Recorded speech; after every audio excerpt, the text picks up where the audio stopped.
Greetings and welcome, everybody, to this week's episode of UC Weekly News. I'm your host, as always, David Danto, and we were talking about this before. The correct technical term is a Brady Bunch. We have a Brady Bunch of analysts that are on our Zoom call with us today that we're chatting about CES 2026. This will be the discussion that puts CES 2026 hopefully to bed, unless other news and other things pop up from there. But I would like to have everybody who's on the call introduce themselves and tell us who they are, what they do, and then we'll go around and start talking about impressions and what we should have all taken away from the show. But Avi, you're on my screen first with some pretty heavy glasses for you. Tell us about yourself. So I'm Avi Greengart. I am the lead analyst at Techsponential. I cover end user and consumer tech, so including heavy duty glasses from Meta and all the competitors that were out at CES. Thank you, Avi. Doug? Doug Mohney. I'm editor-in-chief for Fiber Forward magazine and longtime CES attendee. So, thank you, Doug. Tim? My name is Tim Albright, and I cover the Pro AV space and UC space. Primary audience is IT and AV decision makers for AV Nation. Tim, and I will be seeing you in Barcelona in a couple of weeks. And Deborah, finally yourself.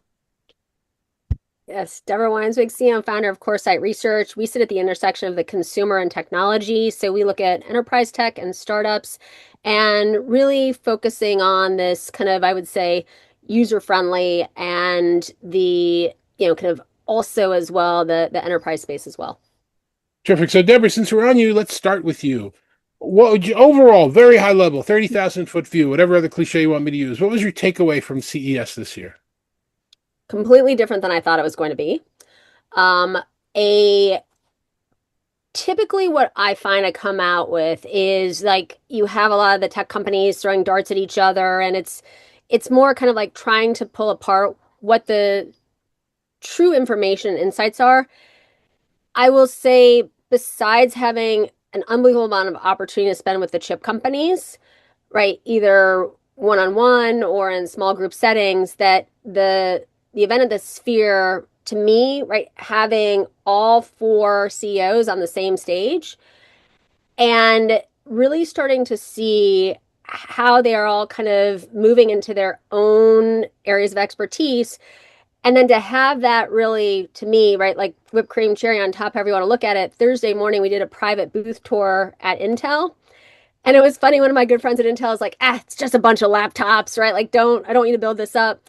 So I only invited, right, like a small group of people. It truly, I mean, David, I've never had one of those kind of moments. And if I have, it's been a long time where, right, Intel is developing their own software now so that, right, and to see that and to experiencing and to also see what everybody else was thinking, I will say, right, and like GPU, CPU on a single chip, right, like pre-orders at levels that they hadn't expected. It was this kind of, I think from like the inside out, right, to have the chip companies leaving so much of the intelligent conversation, that was, and like it just kept going and building. That was kind of my, wow, I haven't seen this before kind of sight. Okay. Tim, your high level? Oh, high level. The best part for me were the side smaller shows, the Pepcoms, the Showstoppers, and the like. The show floor itself was a whole lot of AI in places it didn't need to be.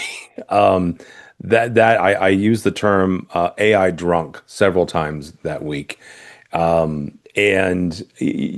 Deborah's right. The Intel stuff was very intriguing. There were absolutely a handful of small sparkling areas, bright lights, if you will, both in the Venetian and in the LVC. But my overarching impression was there's a whole lot of stuff here that we don't need, want, or desire. Very fair. What about you, Doug? I think two observations. I think one is the continued trend of CES to get into big metal and enterprise. Caterpillar, Siemens, John Deere, Oshkosh are all hyping or rolling in AI into their big metal. So that was kind of cool. I think from a what's going on perspective, I think that there were fewer press events on Monday than in previous years. There was an app, in previous years, you kind of had to figure out, well, I need to go here, here, here, and you're just running from conference to conference. And this year, I was just sitting around and going, there's nothing going on. And I think also from a smaller scale, what's going on perspective, in previous years, you'd walk out in the front of the Las Vegas Convention Center and you'd see Chalet World, where everybody had a bunch of their own dedicated buildings. And this year, I think NXT maybe had a chalet and the food trucks, and that was about it.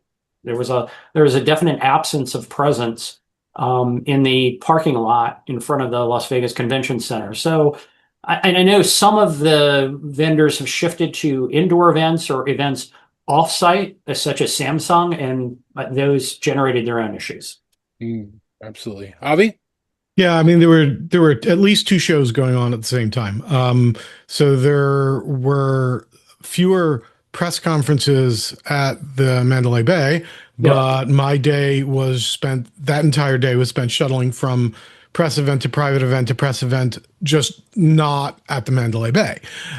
Similarly, there was nothing in the parking lot. Well, that's because every single one of the new and refurbished halls was in use. So we saw a lot of the companies that used to be outside were just inside because they could get booth space, or as Doug pointed out, they moved offsite entirely. So Samsung was at the Wynn. I spent my entire show at either suites at the Venetian or suites at the Wynn and walking back and forth among them. I spent very little time on the show floor. So as Tim pointed out, that made events like PepCom more valuable because they sort of concentrate companies that you might not be able to get to on the show floor in one place. But the other part of the two shows was there was this outer show where people were showing off AI gadgets, whether they were AI gadgets that live on your desk or in a robot, or on your face. Or I have one that I was wearing at the show that I picked up at the show that did life logging and sort of used AI at the end of it to make a little cartoon of what my day was like. Huge privacy problems, but also kind of delightful. But then the other part of the show was, if you go to all those backroom meetings, it's all, okay, so in the front space, the forward-facing space, we're talking about all these new gadgets and these new chipsets and these new laptops and these new AI features. How are we going to do this when we can't get memory? So that was the other, that was what was going on behind the scenes was, we're sort of facing a shortage here. And so there were lots of discussions around, are we going to pull back on configurations? Are we going to raise prices? Are we going to try to manage it, different supply chains, all that sort of thing. So absolutely amazing show from a business development perspective on my end.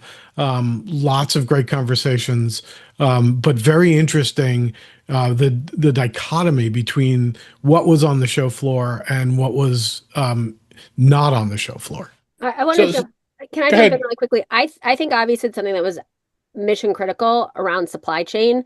So as someone who used to lead the think tank for the largest supply chain company, we've never heard really much at all about supply chain at CES. And for Lenovo to talk about that, for literally every chip company to talk about that, to me, says a lot. And it was interesting. I was meeting it with Intel at NRF, and so they were like, where do you think we should lean into? And I said, I think supply chain. And somebody who was sitting with me was like, no, that's a 3 to 5 year thing. And they're like, that's probably like an 18-month thing.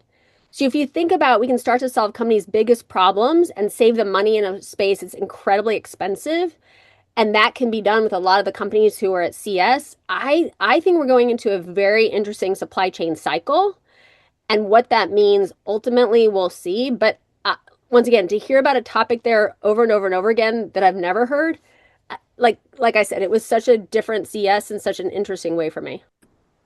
So let me indulge myself as the host of whatever this thing is, and start spitballing some ideas and some things that I started to feel at the show, and get your thoughts, all of you, and just jump in as appropriate. The first one is I couldn't get past the feeling this year that, and forgive my blatant language, I'm too old for this shit. It started to, you know. Many past years, I would want to hit every section in the hall. I'd want to look under every rock and under every cover. And Avi, as you pointed out, everybody had a different experience. You know, they were talking about 140,000 attendees, and I would probably guess there are 100,000 different experiences, because you know, you walk into a place that you didn't expect to be what it was or where it was, and all of a sudden you're experiencing a different show. We all went up, or a lot of us went up to the Foundry area, and all of a sudden they've got another conference going on over there with the folks from NVIDIA. And if you happen to walk over with Samsung, you know, you're of two minds with Samsung. One, it stinks that they've pulled themselves off the show because you have to make a special trip. But on the other hand, I don't remember having elbow room in a Samsung booth at any show ever anymore. So, you know, so that's the first thing, is like, I did not see as much of the show as I thought I should have. And I was there with a whole bunch of friends, and I saw all of you guys there. And what everybody kept saying is, you saw enough, you did enough, you accomplished everything on your goals. And I have to be satisfied with that. But I think I'm getting too old for this stuff. Am I the only one having that feeling about how we've missed so much and it's just hard to get around? Well, Lenovo had their own little show too at the Sphere. Yeah. Actually very, very well done. But it was its own little mini conference. Yeah, and I wanted to go to the Lenovo conference, and I was invited to it, and then I was uninvited because for some reason, since I didn't register with their CES, they sent me "you're uninvited" note, and I said, "Are you guys out of your mind?" And then they said, "Oops, sorry, our bad, you're still invited." But I didn't go because I wasn't going to attend anything that I could see on a stream later on. If I see it, the and experience download, was I'm with well, this was not the my first trip to the Sphere. There were two Sphere experiences this year at CES that actually showed what the Sphere is capable of. One was Lenovo, where they gave high level messages. They didn't go too deep into the millions of products they were launching, and they used just spectacular visuals. The other was the Lego Group, which used the Sphere as a giant Lego Death Star and invited a bunch of journalists to play a Lego Star Wars game using this Sphere as the screen, which is just wild, while they launched an interactive Lego brick. But again, I saw that. I you know, it's not something that I missed. I was able, maybe I didn't get the whole, you know, 360 Sphere experience, which I've had way too many times at this point, but yeah, I get that. So anybody else with the feeling that the show's possibly a little too large? So it's interesting. I'm in all these WhatsApp groups, and everybody will share, this is what I'm doing today, and this is what I'm starting. And so I think all of us, especially being media press analysts, right? You start at like 8 a.m., right? Like first things, you don't want to miss out anything. And a lot of people are like, oh, I'm going to do this at get started at 11 or 1 p.m. And so I think because you really tapped into something, David, that I thought a lot about, which is when everything is so kind of all over the place, right? That you kind of almost give yourself a break, and you're like, I'm going to do what I can do, but I don't need to be like this super person today. I'm going to focus really narrowly and come out with, you know, some key takeaways. I'm not going to be able to do everything. So I think there was a change, at least for the people I spent time with, and how they looked at their time.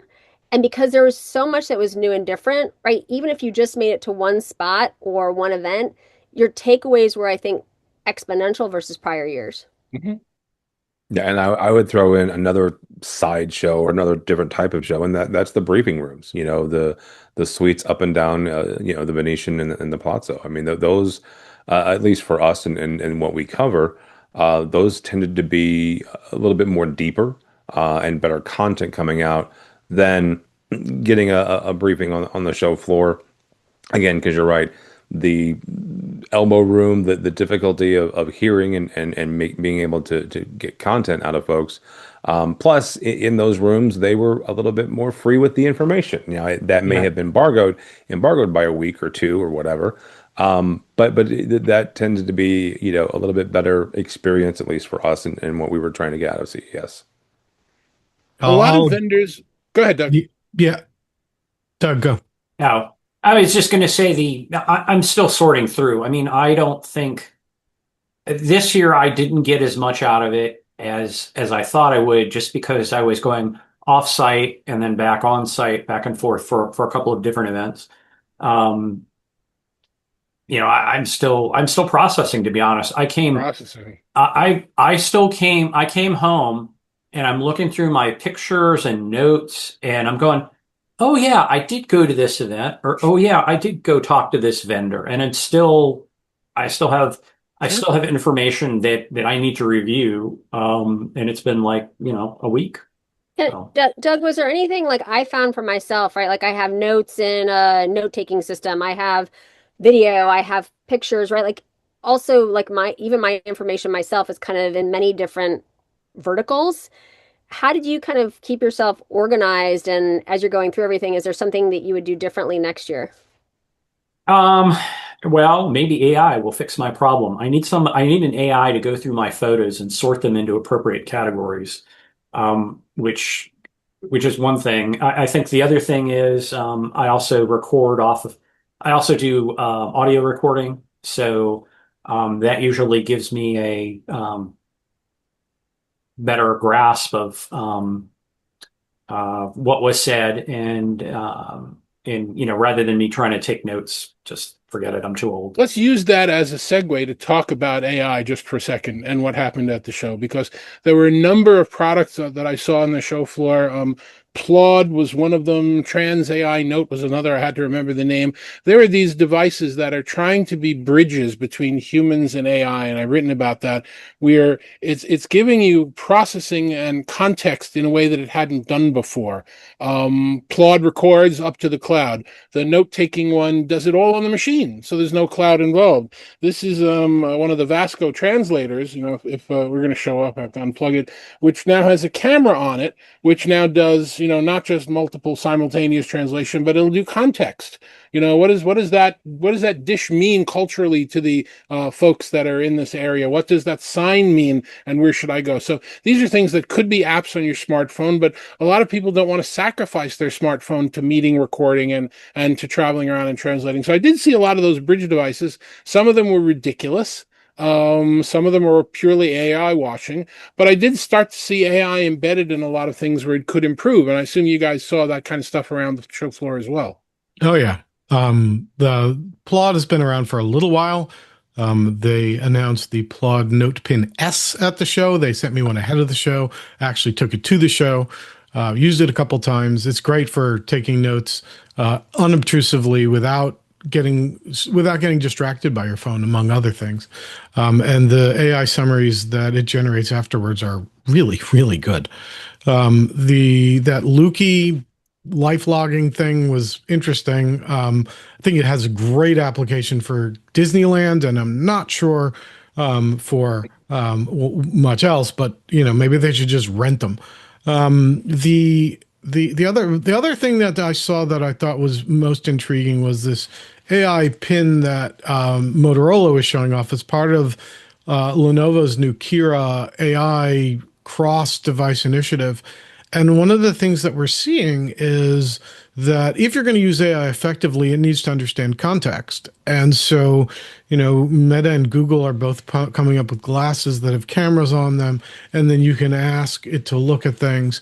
But that's just essentially what this pendant is designed to do. So, the use cases for this are, never lose anything ever again. It will, if you allow it to track what you're doing in your life, it can see where you put your keys down, and it will remember it even if you can't. So there are really good use cases for some of these devices, and then there are the AI companions that sit on your desk and sort of annoy you. I saw both. Well, interesting, and I'm going to continue throwing these contexts out at you so you guys can comment on them. We saw a note in the news the last few days about Meta firing its metaverse staff. And it didn't come out quite exactly that way, and I'm paraphrasing, so forgive me. But do you remember, of course you remember, how hot Metaverse was at CES about 4 or 5 years ago, and it's gone. And, a lot of that was just presumptive meta washing, and now we've got a lot of presumptive AI washing, and how much of this is real. And we had Dell come out at the show in conversation saying that, you know what? Talking about our stuff as AI PCs isn't working. They said the quiet part out loud. And they went into the idea that, we're going to start talking about design and battery life and form factor and capabilities, because if we say AI, it's just going to blend into the noise floor. And that was a stunning admission. Like I said, the quiet part out loud, that a lot of companies like Microsoft and a lot of other firms that are playing in this AI space need to hear, because people aren't, their ears are closed. As soon as you say AI now, they've essentially clicked and changed the channel. So have you seen some of that reaction when you guys were walking at the show? Well, they've clicked and changed the channel, or they've opened up their wallets, and that is the problem, right? It is you've got the vast majority of the consumers who click and change the channel, but you have investors who open up their wallets every time. You can't get funding unless you have AI. Is what I've been told by some founders, is that is a huge problem right now, in the market, as well as different rounds of funding. So, but you're right. You've got a lot of noise around AI, but it's not connecting with the people who actually purchase this stuff and make those decisions. I think there's a lot of questions, Tim, around security when it comes to AI. So Yep. we found, going back, we had an executive team with us, and we bumped into David as luck would have it, because David, right before we saw you, we've been talking about the security of some of these, devices like Plot, et cetera. And so I think this idea that you can kind of like record your day, that you can have this, kind of memory maker, if you will, but are things stored locally, or is it in a cloud? So there was a company that we met. Actually, I wouldn't have expected them to be at LVCC, because it was one of these devices called ZenCord. It's not sold in the US yet, but everything was stored locally. And I think more and more, right, when it comes to AI, we're hearing a lot more about security than we have in the past. Yeah, and this was the one that I mentioned before that I had run into, which is these guys that are creating a device where the AI is all in the chip internally. It never goes to the cloud unless you want it to. I think that that's important, because a lot of people who are pushing AI, especially for recording life events, are pushing for a service and repeating revenue rather than, and locking you into their ecosystem rather than a standalone device. And then just to circle back to Deborah's point about what I want for Christmas, in terms of being able to sort things out, give me something simple where I can talk to my phone, and as I'm taking a picture, I can put a tag on it. So when I go back to my desk, I can sort out by tags and have everything go into different buckets. That's very simple. It's very important. You use AI building blocks to do that, and that would be a very quick sell to me versus the laundry list of stuff that I'm hearing today. Yeah, well, just after CES, Apple broke news that it's going to be using Gemini to build its own new foundation models that will go into an enhanced Siri that was promised a while ago, but okay. But to Deborah's point, a lot of that processing is going to happen on device or in Apple's extremely specific configuration of cloud computing. So there may be a privacy angle to that isn't on some of the other products, and we'll see how that shakes out. But that wasn't Apple doesn't directly go to CES, but the big fruit logo is almost always hovering in the background like the sphere. But So let's let me take a pause for a second, Deborah, before you do that, because I see we've been joined by Jim Harris, who didn't get a chance to introduce himself, and he's late. So you obviously want to call out the late guy, but why don't you take a 30 seconds to introduce yourself, Jim, because you were at the show as well. Hey, David, I am so sorry to be late. I am a business book author, published in 80 countries, focus on AI disruption, innovation. #1 international bestseller. One of my books hit the #1 slot on the Financial Times of London's business book list. And my real job is I speak at conferences and seminars all around the world on AI, disruption, and innovation. And I go to CES. You'll be able to join into the conversation as appropriate, Jim. I have faith in you. Although you look like, not personally, but with the background, you look like Burgess Meredith on the Twilight Zone, surrounded by the book. So, Deborah, you were about to make a point, so go ahead. I'm sorry. I think Avi brought up something fantastic, which was people I was sitting here at the Sphere, once again, more analysts. Everyone's like, we bought a Fruit logoed laptop over the holidays. Maybe everyone was literally checking if they were in the return window, because the idea is like we should probably be buying a Lenovo based on what we've seen. And that was a real, right, this idea of moving more to like Android PCs. I will tell you that was and going back to what Intel said about, right, the pre-sales of their laptop with their new kind of chip, right, which has a GPU and CPU in one. I think we're going to see, going back once again to what Avi said, a lot of these failed promises, people are like, let me move on. Okay. So Avi and I had our typical annual conversation about the benefits and drawbacks of smart glasses, but I did want to use the opportunity to call out at least one firm that I saw, and you guys can think about things that you saw and want to call out as well. But there were these guys, eSight, which you may or may not have heard of, but what they do is one of the things that I most admire when I see at the show. They're not a big company. They haven't rented the Sphere. They're barely at any of the other events. The folks at Uproar did a really good job highlighting them, and the folks at Uproar did a really good job standing out a little more this year than they did in the past with their setup. But what these people are doing is they're putting essentially AR glasses on people's heads of people who have only peripheral vision, real eyesight issues where they can't see in front of them, and they're using the technology to fix that problem, to augment, to take a camera that's facing forward and process it and provide it into the peripheral vision that they still have. That's using technology to improve life in a way that I think is really outstanding. And you want to call out companies that are doing that, and there's a lot of historical research around how eyesight works. I forget the name of the person who did the original experiment very long time ago, where if somebody wore upside down glasses for long enough, that becomes their visual processing and they adapt to it. So the people that can then essentially adapt to visually processing from only their peripheral vision, God bless companies for doing things like that. So that was one of my big standouts from this year, amongst others. Anybody else have a product they want to call out that they saw, or a company that they were really impressed with? I just want to jump on you on that and just amplify that accessibility is the best use of technology. I met with those guys in previous years. I met with them this year.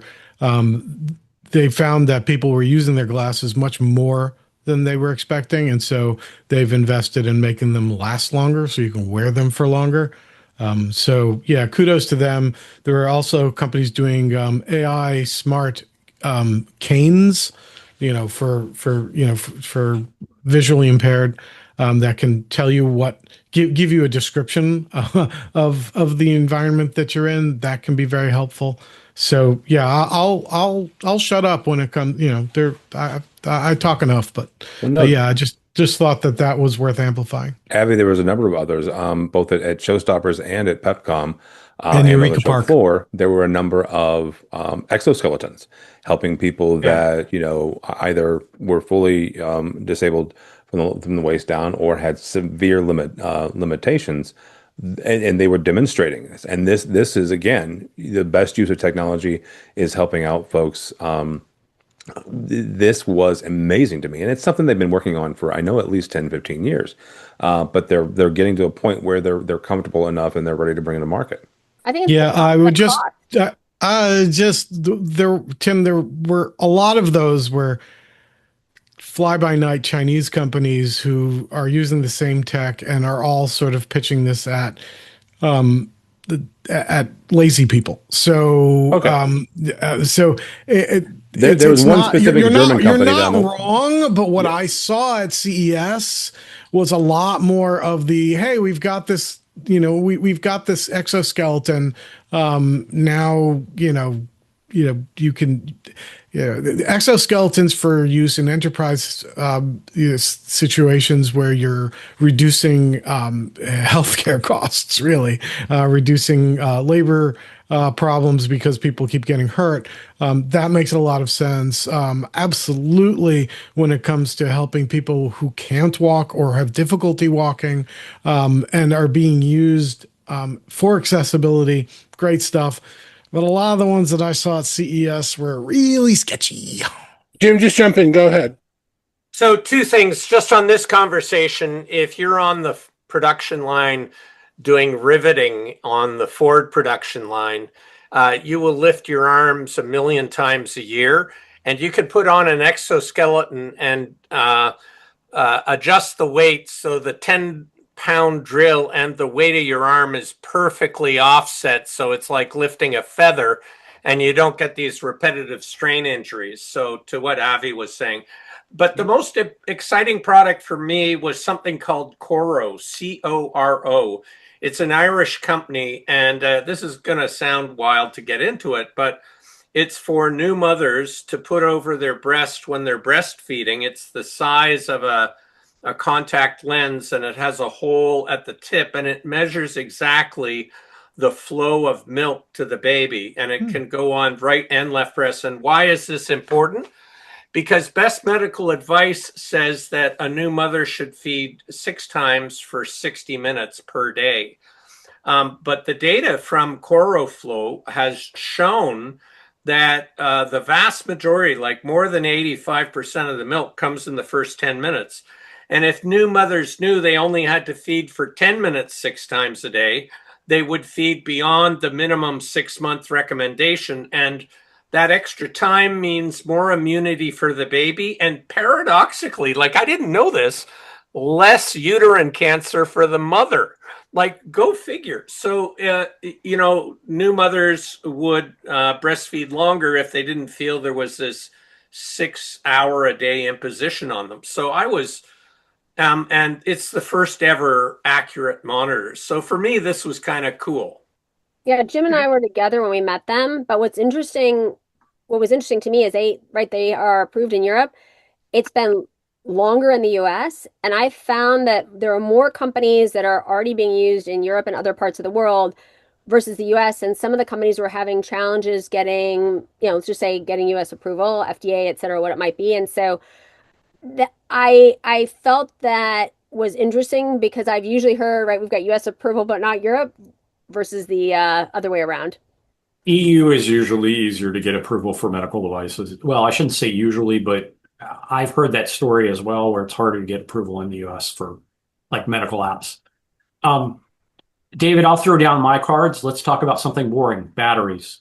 Solid state batteries are, there was a Finnish company called Donut Lab that's making a solid state battery that recharges in 5 minutes, 400 mumble per kilogram. Solid state doesn't use, cheaper than lithium, better performance than lithium over a wide range of temperatures. If Let's hope safer. Yes, safer. Well, it's solid state, so you Much basically safer, you can put a nail through it and it doesn't burst out into flames. So it's got better safety as well. These Finnish guys from Donut Labs, either they're pulling a scam or they're going to be changing the world. And because the world is built on lithium chemistry right now, moving to solid state chemistry, which doesn't require lithium, doesn't require other rare elements. If you can produce those batteries cheaper.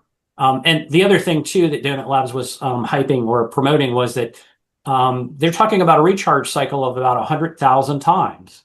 So in essence, you buy a car and the battery's going to last longer than the car. So Donut Labs like, oh yeah, you're going to turn in your car and we're going to take out the batteries and we're sticking in a new car. That's how good these batteries are.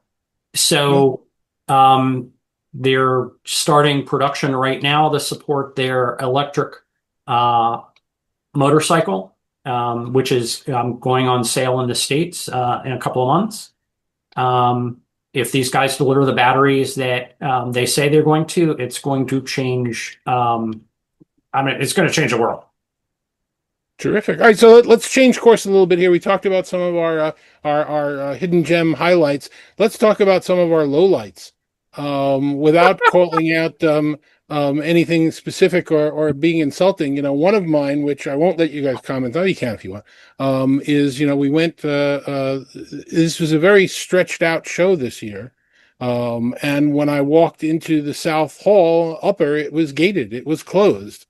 That means that all of the Chinese manufacturing companies that used to be there were not there this year. And it also means we probably didn't need to be in the West Hall. And I know we're in the West Hall because it's cheaper to operate and everything else. But that was one of the downsides in terms of logistics and organization. In addition to which, this was, Karen Chupka is no longer, she now does NAB. She's not with CES. But I had warned her years ago that when they were doing the press events at Mandalay Bay and they were going to have football games on Sunday and press day on Sunday, that was going to be a conflict. And this is one of the years where you couldn't get into Mandalay Bay because there was streets closed all around it. So that was one of the little lights. The other one I want to mention, and I'll let you guys comment on yours and on any of these as well. Tim, you probably remember this better than most of the other, although Jim might remember as well. The enterprise communication space and the AV space, we generally on April Fool's Day have companies that put out joke videos about a product they might be making. And one of them a few years ago, I don't remember which year and I don't remember which company did it, was a full mask that would cover your face so that you could have privacy phone calls, and nobody would know what was going on. And they did a whole 5-minute video on how you'd be able to have this conversation with your ears, with your covering your face. And somebody came out with that as a product this year. And I honestly didn't speak to the company. I saw them at Unveil. The company's name was Veeam, and the product name was Wearphone. And I took pictures of it. I was afraid to talk to them. I don't know if they even got the fact that it was a joke, and if they were just kind of trying to, rip off the design like any other manufacturer does. So I had to call that out. That was a weird one. They were part of Jetro. So it was like literally one of the first, that was like the 1 p.m. on Sunday. Yeah. And there was another company that was there, Clay, QLAY. And the idea was that they were going to help you. I mean, it was interesting what the problem they were trying to solve. I'm not sure about how they were trying to solve it, but that they were going to help proctor interviews and, and tests and stuff. But the consumer had to kind of download this software and put the phone so that it was watching them. And I'm like, I just don't that didn't, I actually went to visit them at, I think it was Showstoppers because I wanted to get more information. And I'm like, it's not exactly how it came across. This is why you need to visit these companies multiple times to kind of get the full story. But I was like, this idea that you could start to see, right, if somebody's, you're interviewing has got kind of like a little window that's popping up with an AI recommendation on how to answer you. But the actual kind of, let's just say, and there was like a hardware component and a software component, which just seemed way too complex. I like the idea, I like the insight, but I don't know if they've solved for it yet, but they're on the path. And so I agree with you, David. There were problems that companies were trying to solve. I'm just not sure about the way they were trying to solve them. Well, and I already said mine a little bit at the very beginning. I thought that AI, that the show was AI drunk. I'm stealing that. I just steal it all away. I think it is apropos of that show. I'll give you one real quick example. I think David, you said something about the robots, and there were robots everywhere. There was robots trying to fold laundry, and I say trying to fold laundry because they were taking a rectangle and trying to make a smaller rectangle, and they couldn't figure that out. And this is what I gathered from there. The hardware part of the robot's done, right? They look slick.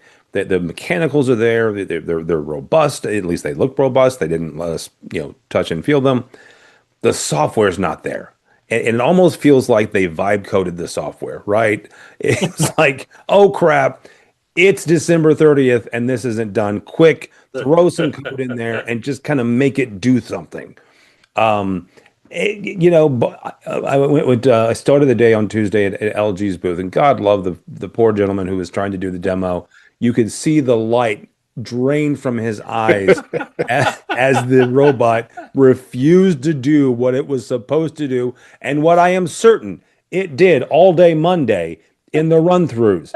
It just didn't do it Tuesday morning. I think it's like, I've had enough of this. I'm yes. AGI. I don't want to do it anymore. A robot uprising. Where's Will Smith when you need him? I have this rule at all trade shows that I go to, and I go to a lot compared to most people, that if I can't walk past the time it takes me to walk past your booth, so smaller booths, shorter, bigger booths, longer time, if I can't figure out what you're trying to show me, I'm not stopping. I saw a robot arm holding a bag over a plate of, I think it was apples of some sort of produce. And I couldn't figure out what they were trying to demonstrate. Was the fact that it could pick up the apple without crushing it, and then it just dropped it onto the plate, certainly not in the bag. I don't know what it was. I still don't. That's somebody who spent a lot of money to demonstrate something, and their message didn't get across to me. So, and everybody has their fans, so I'm sure there are people that went to that booth, but it was weird. So any other big gems? Go ahead.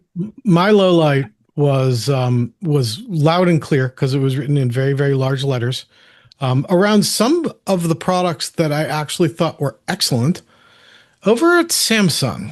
So Samsung has a new refrigerator that's got an inventory management system built in, which can track how well your eggs are selling to your household, to tell you to replenish.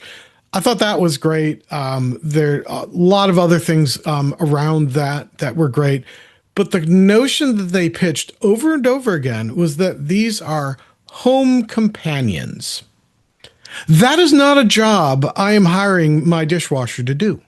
I do not need my washing machine to be my home companion. Avi, I think your home is going to be, I took away from Samsung this idea of the home health hub, that your home is going to be spying on you. And if you eat too many eggs, or if you eat too much chocolate, or if you sit down for too long, that it will be kind of noting that to whomever. So I will say I walked away. There were a few things I walked away that I would put in the big check mark of the creep factor, and that was one of them. Yeah, no. That was the looky thing that I was wearing. Not only was it privacy destroying for everyone around you, but it also was also tracking what I was eating incorrectly and nagging me. Like you're at a bar, don't drink. First of all, I don't drink. I was at a bar meeting with the CEO of company X, because that's what you do at CES. Shut up. And Avi, I will augment your concept about the Samsung refrigerators.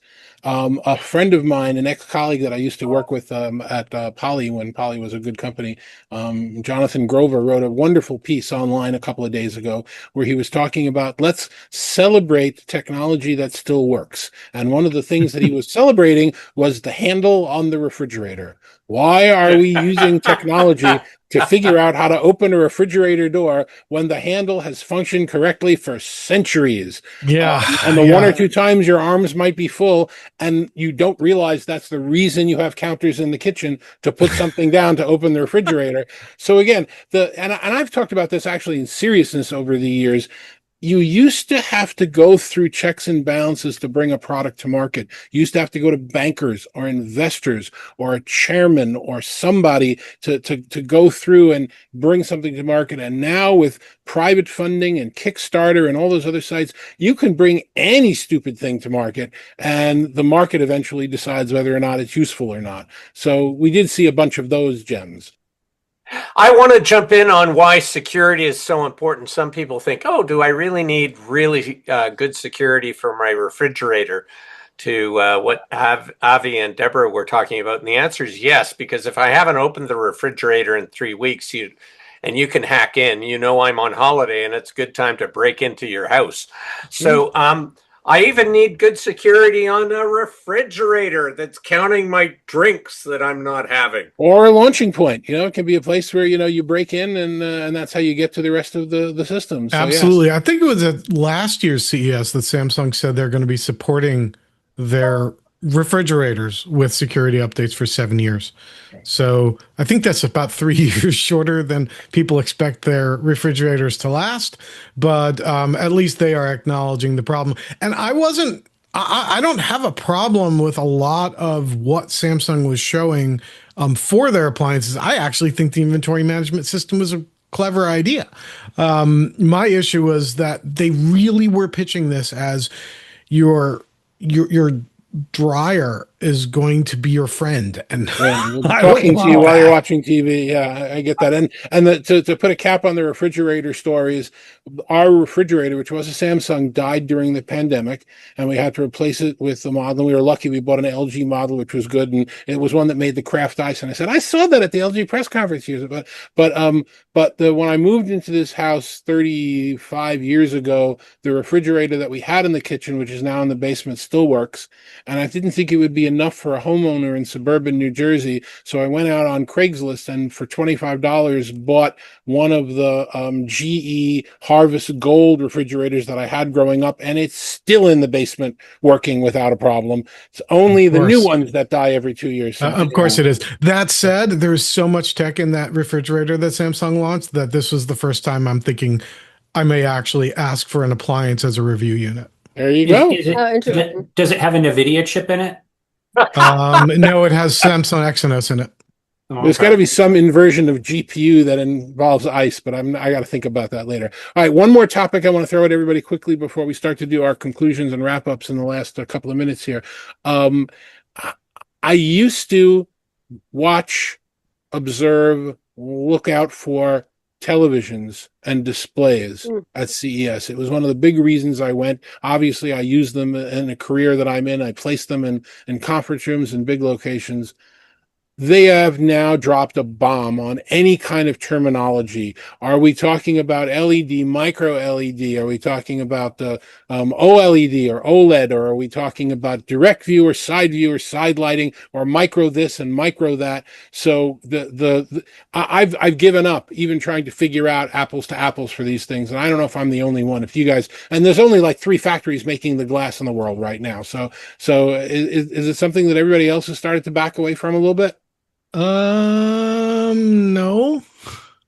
Okay, that's fair. I saw, like, some of the new technology, the RGB, what was it? The mini RGB. Mini from RGB, TCL. I think it is the term. Doesn't make sense at smaller sizes, and we saw some smaller sizes because the whole point of that technology is that OLED would be better if you could afford an OLED in those ginormous sizes. But when you get to 115 inch sizes, that's very, very interesting. You get just spectacularly deep color. But OLED has gotten really good, specifically at the show. LG's, was it G7, G6, whatever the version of the new OLED that they just announced, it's visually easily better than last year's, which was already extremely good. It's just the highlights have gotten much brighter, and with good HDR content, I that's another one where I'm probably gonna buy one. There was a company called AWOL, like literally all caps AWOL, and they had an RGB laser UST projector. And so this idea that now it was incredibly heavy as opposed to a lot of what we saw with the TVs, but this whole idea of having kind of a true like second screen, I thought was really interesting, and just the quality at the cost. And so I think that it's, let's say, a derivation of the TV idea, but maybe, in smaller spaces, et cetera, what you can do and what you can see. So if you live in an apartment like I do, you don't need to have, right, all of this space available. But when you want to have friends over, when you want to see something, there is an alternative. Yeah, Deborah, the micro projector, the Pico projector market is thriving. All of them from China, but for that very market of small space, big screen, portable, take it on vacation, whatever. I got this one last year, the Arzen, and it's just an enormous, wonderful. Yeah, I got one of them too. But this year they gave me the case that they never shipped. I didn't get the case. You had to ask for it. You get more stuff than I do anyway, Avi. Mm.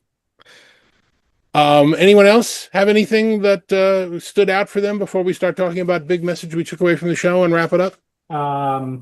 Better living through software upgrades. Several vendors were talking about adding more features by shipping software upgrades. When Bosch is talking about, oh yes, you can add air frying to our latest oven, it's like, oh, okay, I see where we're going here. Yeah, we saw that Tesla has done away with the one-time purchase for their automatic driving. You now have to subscribe to it. We've seen other companies talk about how, they're not offering their subscriptions anymore, and that's one of the problems that I have with the subscription model and the software model from a lot of the companies that we saw at CES, which is you're not just committing to continue to buy something over and over again, which I despise, but you're counting on them to maintain their servers. And should the company make a decision that they're not doing it anymore, like I can't use my Facebook portal. If anybody wants it, just send me an email and with a shipping label and I'll send it to you, because it's not supported anymore. Neither is, the Sony Dash or any of the other earlier products, because they don't feel like supporting the servers. Well, and that bothers me. I think that was part of the herd message that Samsung was saying when they were providing software updates for 7 years for all their hardware. Now, the converse question to that is your refrigerator going to last for 7 years given the current return rates? But different story, different day. But Dave, I have a different opinion. Tesla was selling FSD for $10,000. And I'd frankly rather pay at $99 a month and see if it makes a difference, and as opposed to have the capital outlay. And so I think it depends on a product by product basis. But one of the things, the CEO of Aura was speaking there, and Aura's got 1 million users globally. Look at Deborah, we're twins. Woo! Not Aura, but I've got a bunch. Exactly. But Aura has a subscription model. I just have my wedding ring. Yeah, I got one of those too. But the many of Aura's competitors, their selling point is we don't charge you every month, or we charge you 99 cents, not I forget what Aura charges, not whatever Aura charges, which is I think it's like $5.99. Yeah. Yeah. So it is a very interesting discussion around subscription. I was talking to the manufacturer of a great product that wasn't at the show this year called Amp Genie, which we'll get into in another show. But, we were specifically talking about he developed this product in a way so that it would work with Sonos and it would work with other services like Spotify. And I said, I don't use those services. How could you possibly not use them? I said, when I want music, I buy the CD so that I make sure the artist is compensated. I don't rent things that I can buy. Same thing, my version of Microsoft software is not Microsoft 365. It's the last one that they sent, whatever it was, 2019, 2021, I don't even remember, that I can install and use at no cost, because again, I'm not going to rent what I can buy. So that's just, my own little bailiwick. Yeah, David, my research shows that you are very, very much in the minority there. That would go right in line with how I see myself as well. Did anybody else get a chance to go to the IEEE booth and make their album cover that they were producing? Oh, wow. Talk about their stuff. If you didn't, you lost an opportunity. I'm really excited about what the IEEE is starting to do and how loud they're starting to get at these shows. That looks downright electric, David. Exactly. It was an AI version of a CD cover, and CD tells more about what's going on, so that's cool. All right, 1 or 2 sentence takeaways from the show. What's your high level concept? And Deborah, I think we're starting with you first, right? Going back in the other direction. Perfect. So I think we're going into this day and age. I'll end where I started, where we're starting to see innovation from the inside out, really from the chip companies, and I think that they were incredibly clear on their message, going back to some of these diluted messages from others, very clear about what they're doing, the time frame with which they're doing it, and to basically hold them accountable. And I think to see that all at once from all of them was really interesting. And I do think that, whether it's enterprise or consumer, they're listening to these companies in different ways. So I think we're about to see, number one, a change in influence from the chip companies in terms of innovation. Number two, going back to, I think we're going into a big supply chain cycle. And number three, when it comes to form factor, I think there's an incredible amount of interest in glasses and what they can do and how they can do it. But if I'm getting teleprompted in the middle of an exam, how do universities and other educational institutions know that? That remains to be seen. Okay, that wasn't 1 sentence, but I'll let you go because I like you. One quick thing though. Do you plan on going back to CES next year? Oh, absolutely. I'd probably plan my time differently based on this conversation. And I, there was FOMO, but in a different way. So absolutely going back, but probably plan my time differently. Doug, what about you? One high level takeaway in a sentence or two, and are you going back? I think that I am embracing AI drunk and waiting for us to migrate to AI sober. And I'll underline that because we're seeing AI taxes in the form of there's all this AI washing, number one. And number two is the fact that AI is starting to suck down chips. And I saw today it's also starting not only memory chips, but it's also starting to suck down storage as well. Okay, so I forgot to ask you, Deborah, how can someone get in touch with you if they want more information? Sure. Coresite.com is probably CORESIGHT.com. Awesome. And Doug, what about you? How can someone reach out to you if they want to find out about dmoney139@gmail.com. Just email me or look me up on LinkedIn. Works for me. Avi, what's your big takeaway from CES this year? That CES is still relevant, both in the outward facing, we're showing off new products. There were a lot of cool new products, including like new prototype rollable laptops from Lenovo that looked really great. But also that it's relevant just in bringing people into the same place at the same time. I had some really tremendous high-level meetings that sometimes went down into the weeds with all the vendors that were at the show, on the silicon side, on the devices side, on the software side even. And you can't get that necessarily by just having individual vendor events across the calendar. So yes, I will absolutely be back next year, and I'll probably plan my time about the same. I had a good show. And how can somebody find out what you do? I'm at techsponential.com. Awesome, Avi. Thanks very much. And I'll totally echo your comments. This is one of my favorite finds this year, an Amazfit watch. It does everything I ever wanted the watch to do. And I ran into the manufacturer at one of the shows. It was great. We started talking about things. Jim, what about you? Well, what's your big high-level takeaway? Well, I will be there next year. I've been going for more than 20 years and used to go to Comdex before it. I'm kind of like a CES junkie. I just love it. It's like a kid in a candy store for me. One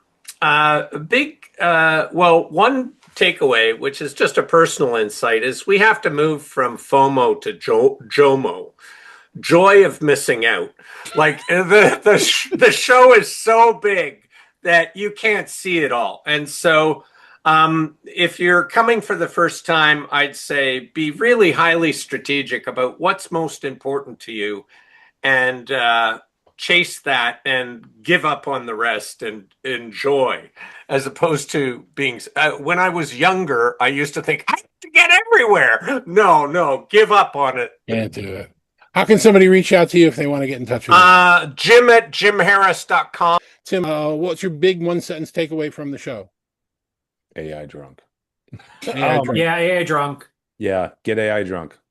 And then tell everybody how to reach out to you if they need you. You can reach me at avnation.tv. That's avnation.tv. And that's it for our show this week. Thank you very much for watching. We will be back next week with another one. Won't be as long as this one. We'll see you then. Take care.